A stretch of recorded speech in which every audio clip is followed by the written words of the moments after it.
it clearly. And that, for me, is a lot more effective in ministering to people, that they understand clearly what I'm saying, that when they read the text, they don't have to figure out, what does that mean? It's plain for them.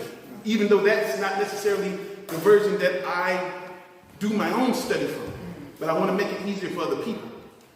So then we don't want to get to a space where I'm only going to use this version, or I only, if that's your version of choice, great.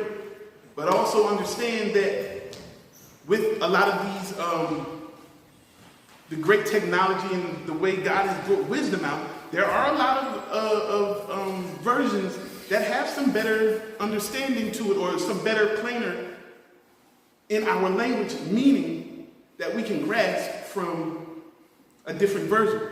I didn't say take one version and throw it in the trash. I'm just saying, hey, you read it here, read it there, okay, that makes sense. That's all. Just make things easier on yourself to understand the scriptures. John 1:18 in the NASB. Here in the New King James Version it says, no one has seen God at any time. The only begotten Son, who is in the bosom of the Father, he has declared him. Now, I don't think that verse is too hard to understand for me. But somebody else might say, what bosom mean? And what does it mean that he declared him?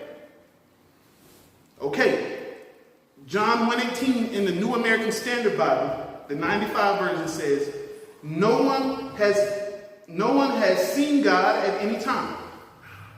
The only begotten God. So then it's clearly calling Jesus who he is, the only begotten God, because when you read only begotten God, when you read that in the Greek, it is monogenes theos.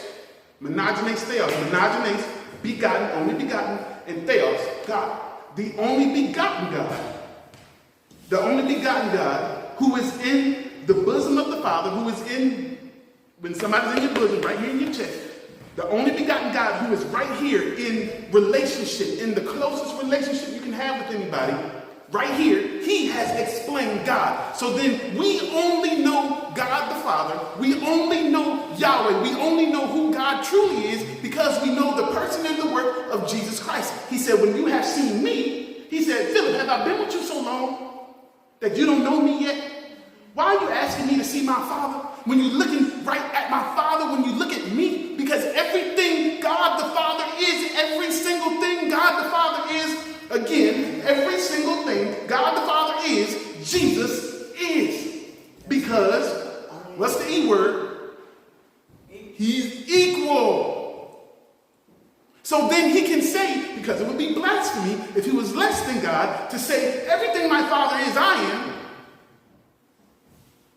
If he was less than. Because if he's less than, everything he is, I'm not. But because I'm equal to everything he is, I am. So y'all see how this is starting to work together? That God, Jesus is absolutely equal with his Father.